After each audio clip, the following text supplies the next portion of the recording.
하나님이 하십니다. 우리 옆분과 인사합니다. 참 잘 나왔습니다. 큰 은혜 받으시길 바랍니다.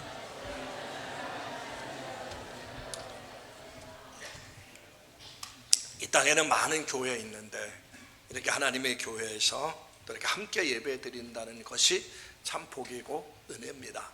그러니까 옆에 있는 분들이 정말 소중한 분들이죠. 자, 우리가 지난주 2주 전에 제가 그 말씀을 드렸습니다. 인도네시아 단기 선교 파송할 때 그날 오전 예배 때 하나님의 마음에 맞는 교회, 하나님의 마음에 맞는 그 교회에 대한 말씀을 드렸어요. 그때 제가 무슨 말씀을 드렸냐면은 이 땅에는 많은 교회가 있습니다. 그래서 교회를 향한 하나님의 기대가 있는데 모든 교회가 하나님 마음에 합한 교회는 아닙니다. 그래서 가장 하나님 마음에 합한 교회, 하나님 마음에 맞는 교회의 모델이 안디옥 교회였다, 이 말씀을 드렸어요. 초창기에는 예루살렘 교회였습니다. 예루살렘 교회는 하나님 마음에 맞는 교회가 아니었어요. 점점 폐쇄적이고 이방인들에게 복음을 증거하지 않았을 때 복음의 촛대가 안디옥 교회로 넘어가면서 안디옥 교회를 통해서 하나님의 나라가 온 세상에 확장되게 되었습니다. 그래서 하나님 마음에 맞는 교회, 하나님의 기대에 맞는 교회는 바로 안디옥 교회였다, 이런 말씀을 드렸어요. 오늘 거기서 좀 한 단계 더 들어가서 말씀을 좀 생각해 보려고 합니다. 좀 구체적으로 그렇다면 하나님의 마음에 맞는 교회는 어떤 교회여야 되는가, 그렇게 좀 한 단계 더 들어가서 말씀을 좀 살펴보려고 합니다. 캐나다 더 필플스 교회 오스왈드 스미스 목사님이 계십니다. 이 목사님 어느 날 생일을 맞이해서 하나님 앞에 이렇게 기도했습니다. 주님, 나를 당신의 마음에 맞는 사람으로 만들어 주옵소서. 주님, 나를 당신의 마음에 맞는 사람으로 만들어 주옵소서. 이 기도를 계속 드리는데 눈앞에 잡다한 일들이 사라지기 시작하는 겁니다. 예전에 바쁘게 했던 부분들, 중요하게 생각하고 움직였던 부분들이 이 우선순위가 바뀌기 시작하는 거예요. 정말 진짜 중요한 것이 무엇인지 깨닫게 되고 정말 하나님이 원하시는 것이 무엇인가를 깨달아지기 시작하는 거예요. 그래서 분주했던 것이 정리가 되면서 삶의 우선순위가 바뀌어지게 되는 겁니다. 그걸 딱 체험하면서 더 기도를 하는 거예요. 주님, 나를 당신의 마음에 맞는 사람으로 만들어 주옵소서. 주님 앞에 정말 진실되고 깨끗한 마음을 주옵소서 하면서 더 하나님 앞에 기도하기 시작하는 거예요. 기도하다 보니까 마음이 깨끗해지고 마음이 정결해지고 무엇보다도 자신이 하나님 마음에 맞는 사람이 되기 위해서 움직여지는 겁니다. 일보다 하나님, 내 두 발을 하나님 앞에 드리길 원합니다. 내 두 눈을 하나님 앞에 드리길 원합니다. 내 몸을 하나님 앞에 드리길 원합니다. 내 삶을 하나님 앞에 드리길 원합니다. 기도가 나오면서 정말 하나님 마음에 맞는 진실한 종으로 바뀌어지게 되고, 그래서 그것에 대해서 많은 책을 짓게 됩니다. 오늘 우리가 본문 말씀을 주목하는 이유는 여기 본문에서 보면 그 말씀이 나옵니다. 13장 22절 다시 한번 보면은 저기 보시고 같이 한번 읽습니다. 시작. 내가 이새의 아들 다윗을 만나니 내 마음에 맞는 사람이라 뜻을 다 이루게 하시리라. 자, 저 말씀 우리가 너무나 잘 아는 말씀이죠. 하나님이 이스라엘에 사울 왕을 세웠는데 사울 왕이 교만하고 하나님 말씀에 불순종함으로 하나님은 사울을 버리시고 새로운 왕을 세우려고 합니다. 그래서 사무엘 선지자를 통해서 이새의 집으로 사람을 보내요. 이새의 집에 내 마음에 합한 사람이 있다. 그래서 이새의 집에 가서 사무엘이 다윗에게 기름을 붓는 장면이에요. 그런데 그때 중요한 단어가 내가 이새의 아들 다윗을 만나니 내 마음에 맞는 사람이라. 이 말의 의미는 뭡니까? 하나님의 마음에 맞는다는 것은 뭐예요? 하나님의 뜻, 하나님의 계획, 하나님의 목표를 알고 그것을 이루기 위해서 움직여주는 사람이 하나님 마음에 맞는 사람 아닙니까? 그 다윗이란 인물이 일개 목동이었어요. 목동이었는데 다윗은 하나님 마음에 합한, 마음에 맞는 사람이 되었다는 겁니다. 그러니까 다윗이라는 인물을 보면은 그의 삶 자체가 모든 초점이 하나님께 향해 있어요. 그의 눈길이 하나님께 하고 그의 마음, 그의 생각이 오직 하나님만을 바라보며 그의 삶을 살았던 사람입니다. 그래서 어떻게 하면 하나님이 원하시는 것, 어떻게 하면 하나님이 기뻐하시는 것을 이루어 나갈까, 그게 삶의 목적이었어요. 그렇게 하나님을 위해서 살다 보니까 하나님께서 오늘 말씀을 하신 겁니다. 이 말의 의미가 22절에 하나님 마음에 맞다 하는 이 말의 의미는 하나님의 마음이란 기준에 적합하다, 하나님의 마음과 일치하다, 그 뜻이에요. 그리고 내 뜻을 이루리라 하는 이 말은 하나님의 뜻을 이루기에 충분한 사람이라, 그 뜻입니다. 하나님은 일개 목동인 다윗에게 하나님의 뜻을 이루기에 충분한 사람이다. 정말 다윗이라는 사람은 내 마음에 맞다, 이렇게 하나님께서 말씀하시고 다윗에게 기름을 부은 겁니다. 우리가 삶을 살아가다 보면 다양한 상황이 우리 속에 나타나게 됩니다. 어려운 순간을 만나게도 됩니다. 이때마다 우리에게 필요한 것은 하나님의 음성이에요. 날마다 말씀하신 하나님의 음성을 들으셔야 됩니다. 그 음성 속에 하나님의 뜻이 있고 하나님이 나를 통해서 하시고자 하는 것이 있고, 내가 고쳐야 될 것, 내가 깨달아야 될 것, 내가 버려야 될 것, 내가 붙잡아야 될 말씀이 하나님의 음성 속에 있는 거예요. 근데 그 말씀을 내가 붙잡고 그 말씀대로 살 때 내 영혼이 소생하게 되고 내 길이 인도함을 받는 거예요. 근데 다윗은 늘 하나님의 말씀을 묵상했고 하나님의 음성을 들으려고 했어요. 그러니까 어떠한 상황과 환경 속에서 다윗은 하나님께 초점을 맞췄다는 겁니다. 그 정말 핍박을 받고 막 도망가는 상황 속에서도 다윗은 새벽을 깨우면서 하나님의 음성을 들으려고 했고 그 말씀을 붙잡았어요. 그러니까 하나님 말씀대로 살려고 움직이니까, 하나님의 뜻이 무엇인가를 찾으려고 움직이니까 다윗은 하나님 마음에 합한 자가 될 수가 있는 것이고 하나님의 뜻을 이루기에 충분한 사람이 될 수가 있었던 겁니다. 그런 사람들이 모인 공동체가 하나님의 마음에 맞는 교회고, 그런 사람들이 모인 공동체가 하나님의 뜻을 이루어가는 그런 교회가 될 수가 있는 겁니다.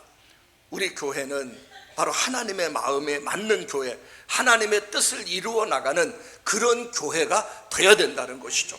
그러기 위해선 한 성도 한 성도가 먼저 다윗처럼 하나님 마음에 합한 성도들이 되어야 된다는 거예요. 그러면 우리가 하나님 마음에 맞는 교회가 되기 위해서 우리가 어떤 일을 해야 되는가, 세 가지만 좀 생각해 보면서 은혜를 나누려고 합니다. 첫 번째는 하나님 마음에 합한 교회가 되기 위해서는, 첫째는 교회는 돌봄이 있는 교회가 되어야 됩니다. 이 돌봄이 있는 교회, 하나님이 나에게 더 주신 것은 사명이에요. 하나님이 나에게 건강 주셨다면 그 건강한 몸을 갖고 하나님의 일을 하라고 사명을 주신 겁니다.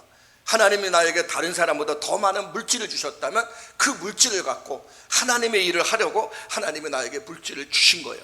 하나님이 나에게 은사를 주셨다면, 다른 사람과 다른 특별한 재능을 주셨다면 그 재능을 통해서 하나님의 일을 하시라고 재능을 주신 겁니다.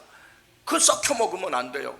하나님이 저와 여러분들을 먼저 구원해 주신 것은 나만 예수 믿고 천국 가라고 구원해 주신 것이 아니라 나를 통해서 하나님이 하실 일이 있다는 거예요. 이게 사명이라는 얘기입니다. 그러니까 하나님이 저와 여러분들에게 더 주신 것은 사명이다. 이 사명이 있음을 붙잡고 우리는 하루하루 돌봄이 있는 교회로 만들어 가야 된다는 거예요. 그러니까 영화 배우 중에서 오드리 헵번이라는 사람이 있습니다. 그러니까 로마의 휴일, 그러니까 영화를 좀 아시는 분들은 알 거예요. 로마의 휴일 주연 배우인데, 이 오드리 헵번이라는 사람이 세상에 남긴 아주 감동적인 말이 있어요. 그가 무슨 말을 했냐면, 매력적인 입술을 가지려면 친절한 말을 하라. 사랑스러운 눈을 가지려면 사람들 속에서 좋은 것을 발견하라. 날씬한 몸매를 원한다면 배고픈 사람들에게 먹을 것을 나눠주라. 그러면서 이어서 한 얘기가 그거예요. 나이를 먹어가며 당신이 있어야 할 것은 두 개의 손을 가지고 있다는 사실이다. 한 손은 당신 자신을 돕기 위한 손이고 다른 한 손은 다른 사람을 돕기 위해서 존재한다. 이것을 깨달을 때 진정한 삶이 이루어진다. 그는 그렇게 이야기합니다.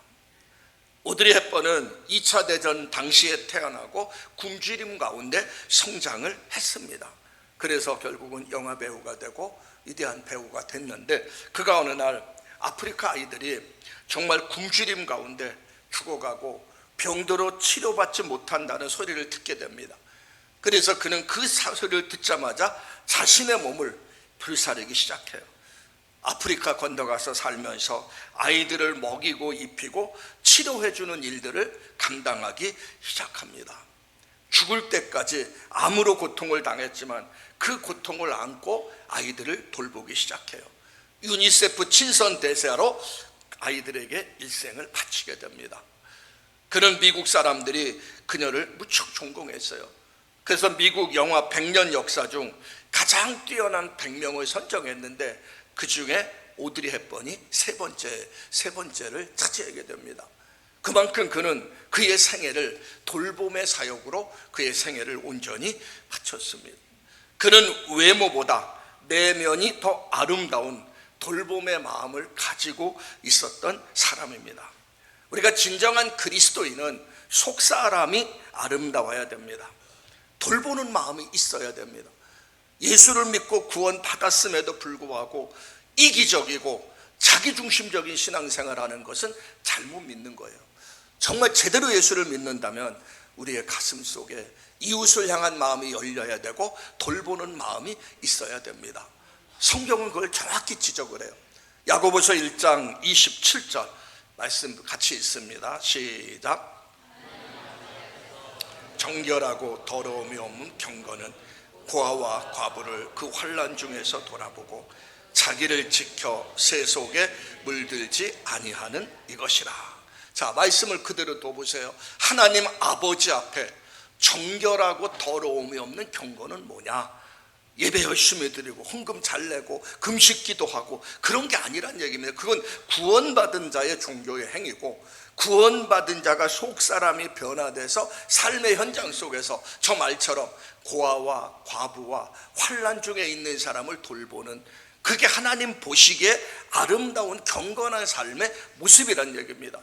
그러니까 하나님 마음에 합한 교인은 뭐냐? 바로 돌봄의 사역을 돌보는 마음이 있는 사람이고, 하나님 마음에 합한 교회는 뭐냐? 돌봄이 있는 교회가 바로 하나님의 마음에 합한 교회가 된다는 것이고, 그래서 우리는 진정한 믿음을 가지고 가까운 이웃부터 돌보는 돌봄의 사역이 우리 속에 필요하다는 겁니다.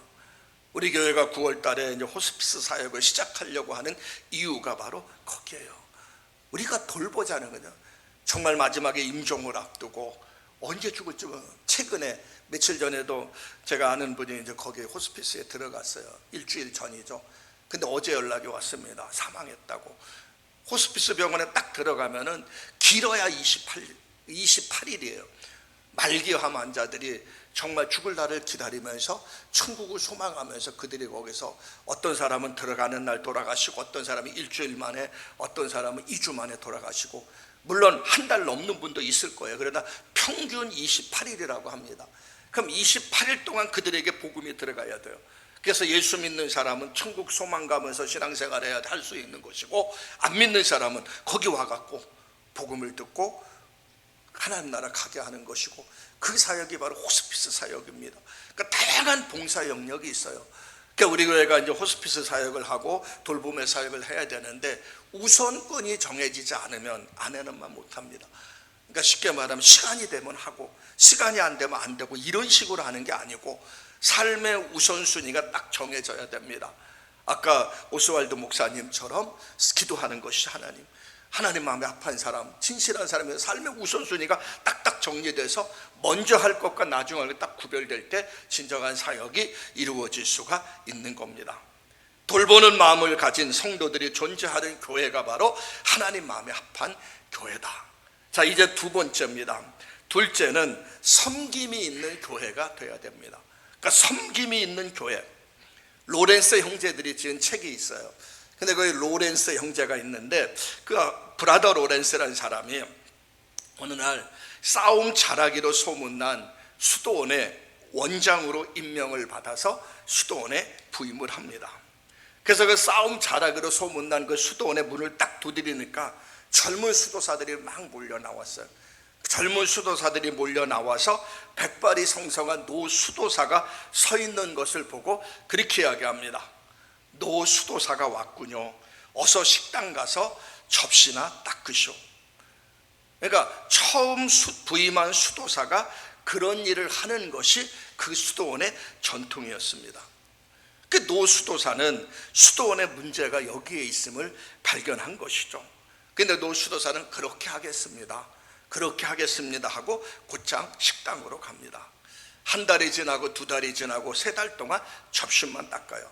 접시를 닦으면서 수없이 멸시와 천대와 구박을 받아요. 그래도 말없이 접시를 닦아요. 그리고 세 달이 지난 뒤에 감독이 수도원을 찾아왔습니다. 수도원을 찾아와서 젊은 수도사들이 이제 감독이 왔으니까 그 앞에서 쩔쩔매고 있었어요. 근데 원장의 모습이 보이지 않는 겁니다. 그러니까 감독이 물었어요. 원장님은 어디 가시냐고. 이 수도원 원장님은 어디 가시냐고. 그러니까 그 젊은 수도사들이 아직 원장님은 부임하지 않았습니다. 원장님은 부임하지 않았습니다. 감독이 깜짝 놀란 거예요. 내가 세 달 전에 로렌스 수도사를 이곳에 원장으로 보냈는데 그 원장이 어디 갔다는 말이냐. 그때 젊은 수도사들은 기절을 한 것이죠. 왜냐하면 세 달 전에 왔던 그 노수도사, 지금도 식당에서 설거지하고 있는 그 노수도사가 그곳 원장으로 부임된 수도사였던 것이죠. 젊은 수도사들은 아연실색하면서 식당으로 가서 노수도사 앞에 무릎을 꿇고 회개를 합니다. 그리고 나서 그 수도원은 가장 모범적인 수도원으로 바뀌어지게 됩니다. 이 교회라는 것은 섬김의 공동체가 돼야 됩니다. 직분은 높은 자리를 말하는 것이 아니라 직분은 섬김을 위한 자리입니다.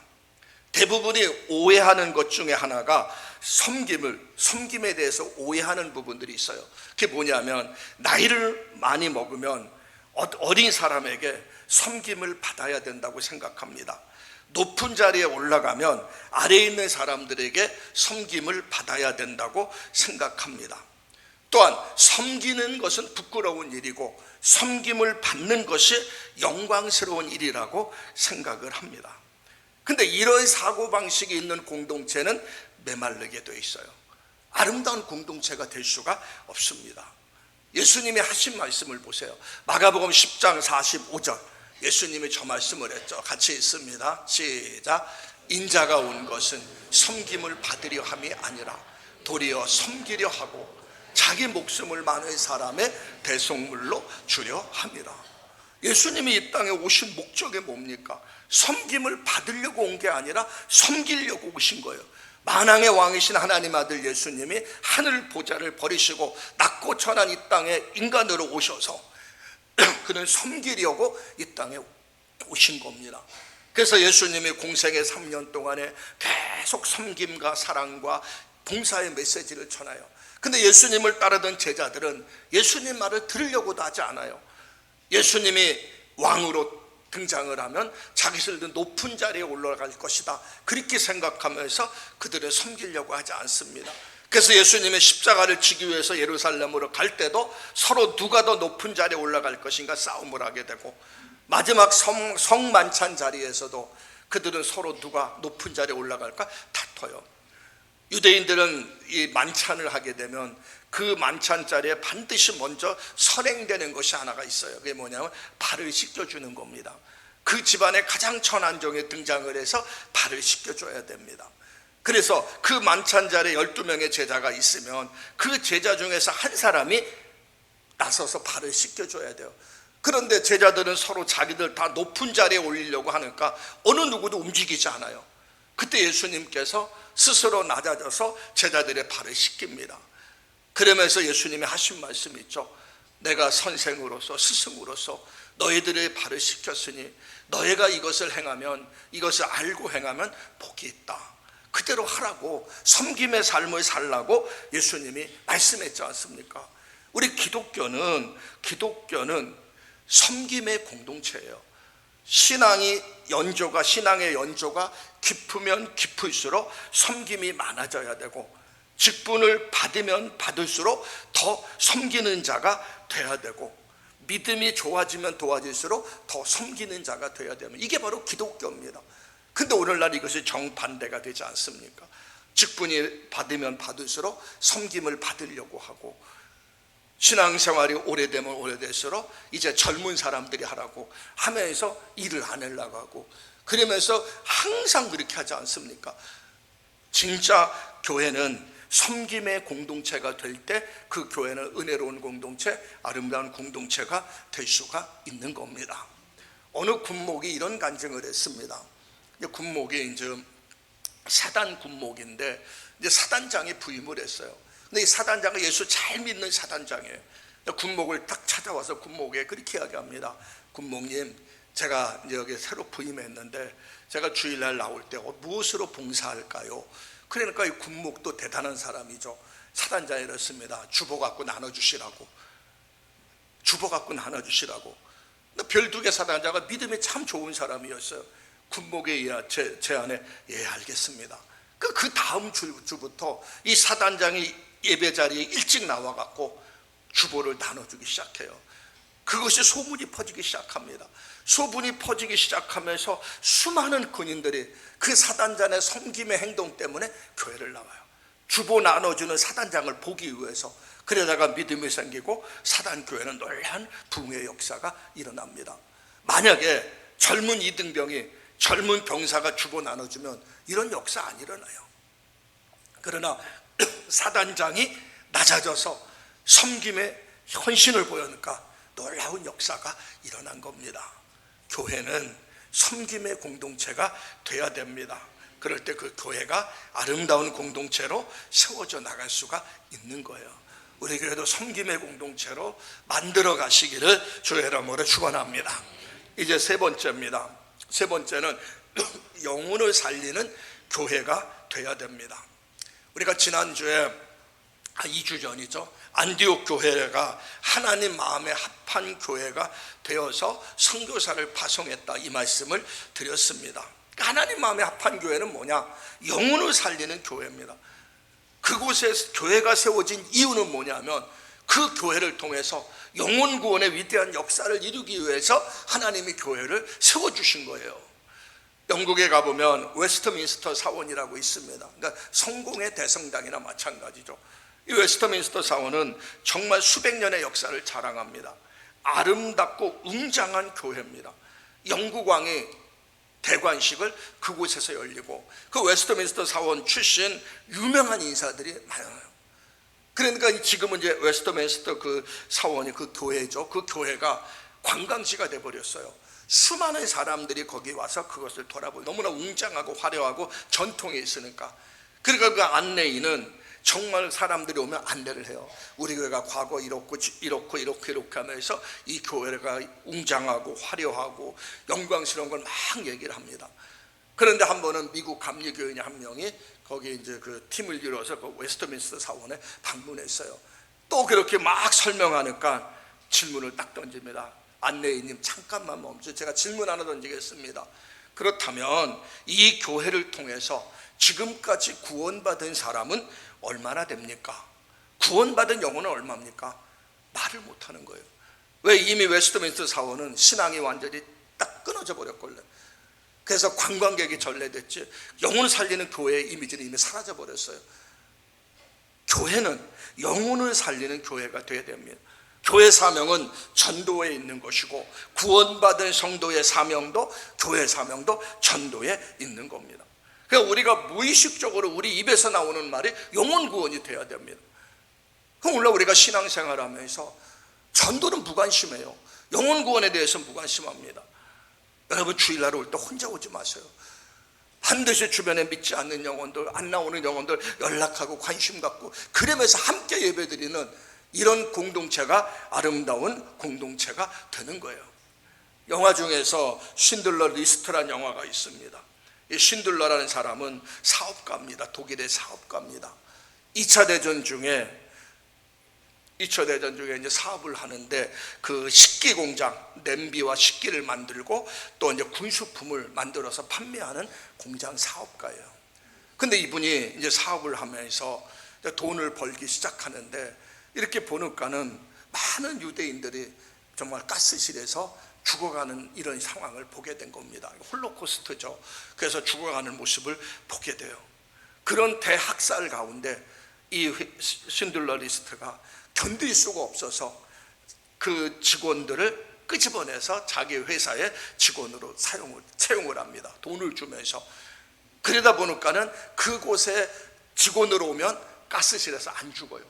그래갖고 구원한 사람이 1100명이 됩니다. 그 2차 대전이 딱 끝났어요. 그 학살 가운데서 구원받은 1100명이 자신들이 갖고 있는 금부치를 팔아서 그것으로 반지를 만들었어요. 기념반지를 만들어서 그 반지에는 그렇게 쓰여져 있습니다. 한 사람을 구한 자는 세상을 구한 것이라. 탈무드에 나오는 이야기예요. 한 사람은 구한 자는 세상을 구한 것이라. 예수님도 그 말씀을 했죠. 한 사람 한 영혼을 구하는 것이 천하보다 귀하다. 예수님이 그 말씀했지 않습니까? 한 사람을 구하는 것이 세상을 구한 것이다. 그 아름다운 글씨를 써서 신들러에게 줬어요. 신들러는 그걸 딱 받고 너무나 감격한 거예요. 그러면서 유대인들에게 그렇게 이야기합니다. 내가 조금 더 노력했다면 더 많은 생명을 구할 수가 있는데, 내가 조금 더 노력했다면 더 많은 생명을 구원할 수 있는데, 저 자동차를 팔았다면 10명의 사람을 더 구할 수가 있었고, 내게 있는 이 핀을 한 개 팔았다면 2명의 생명을 더 구할 수 있는데 하면서 신들러는 절망을 합니다. 사실 이것이 그리스도인의 자세라는 것이죠. 오늘 내게 있는 시간, 내게 있는 물질, 내게 있는 재능 조금만 나눠줘도, 조금만 내어도 그것 때문에 한 영혼이라도 구원할 수 있는데, 바쁘다는 핑계로 나만을 위해서 무관심 때문에 전혀 움직이지 않으므로 아직도 예수를 모르고 죽어가는 사람들이 우리 주변에 너무나 많이 있지 않습니까? 이제 우리 구원받은 자들의 관심이 바뀌어야 됩니다. 하나님 마음에 합한 교회가 되기 위해서 교회는 영혼을 살리는 교회가 되어야 됩니다. 강단에서 아무리 말씀을 외쳐도 움직이지 않으면 아무 의미가 없어요. 미국에 가보면 세들백 교회라고 있어요. 리그 워렌 목사님이 사역하는 교회입니다. 그런데 이분의 아버지가 50년 동안 시골에서 목회를 했던 분이세요. 시골에서 이제 목회를 했는데 아주 평범한 목회자였죠. 그런데 이 아버지가 임종 직전이었어요. 그래서 세들백 교회 목사 리그 워렌 목사님도 참여하고 가족들도 다 참여했어요. 임종 직전인데, 그러니까 정신이 막 혼미한 상태죠. 아버지의 정신이. 근데 그분이 임종 직전에 그렇게 이야기하는 거예요.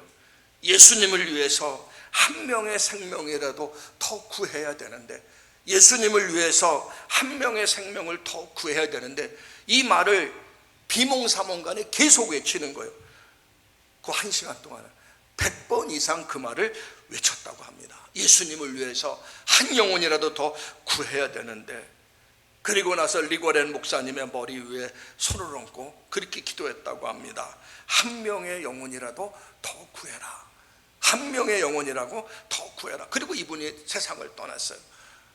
리고렌 목사님은 목회의 방향을 잡는 계기가 되었어요.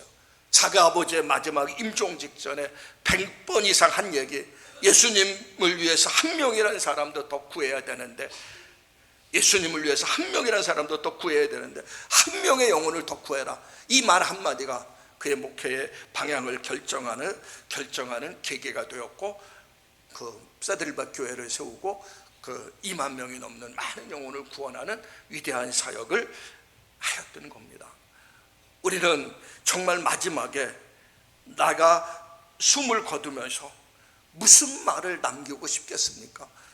우리는 고백해야 됩니다. 예수님을 위해서 한 생명이라도 더 구원했어야 되는데, 예수님을 위해서 한 생명이라도 더 구했으면 좋겠는데, 이 말을 마치고 인생을 마치는 것처럼 아름답고 은혜로운 이런 고백이 되지 않겠습니까? 정말 우리의 관심이 이제는 바뀌어야 됩니다. 우리의 관심이 영혼 구원으로 바뀌어야 돼요. 평상시에 우리는 늘 기도하면서 하나님 한 영혼이라도 더 구원하게 해 주옵소서. 그러면서 우리는 계속적으로 기도하며 나가는 저와 여러분들이 되시기를 주의 이름으로 축원합니다. 하나님의 자녀들은 하나님의 관심과 똑같은 관심을 가져야 되고, 하나님의 자녀들은 하나님이 좋아하는 것 나도 좋아하고, 하나님이 기뻐하는 것 나도 기뻐하고, 하나님이 싫어하는 것 나도 싫어하고, 이게 바로 하나님의 자녀의 삶의 모습입니다. 그러니까 우리는 그런 신앙생활을 해야 된다는 것이죠. 하나님의 관심이 어디 있습니까? 디모데전서 2장 4절에 보면 하나님의 관심이 나옵니다. 같이 읽습니다. 시작.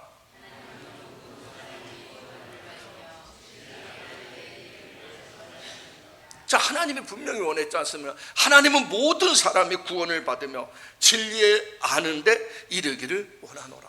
하나님은 모든 영혼들이 다 구원받기를 원해요.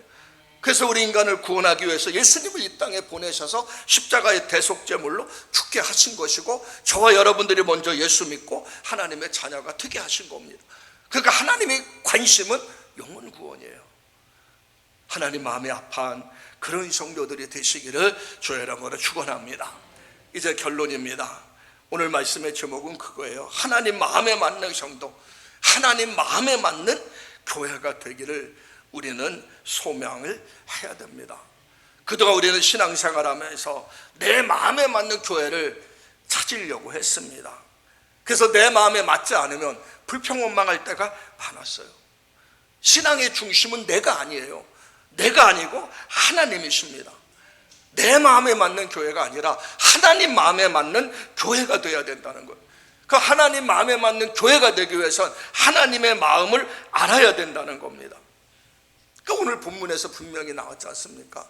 다윗은 하나님 마음에 합한 자가 되었고 하나님의 뜻을 이루는데 충분한 사람이 되었어요.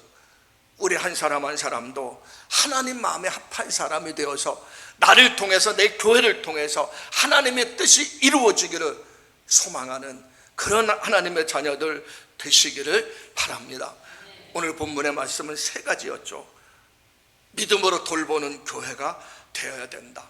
사랑으로 섬기는 교회가 되어야 된다. 영혼을 살리는 교회가 되어야 된다. 그러기 위해서 먼저 내 자신부터 돌봄이 있고 섬김이 있고 영혼 구원을 이루는 내가 되고, 그런 성도들이 모일 때 우리 교회는 이런 교회가 될 수가 있습니다. 하나님 마음에 합한 성도, 하나님 마음에 합한 교회 만들어 가시기를 주의 이름으로 축원합니다.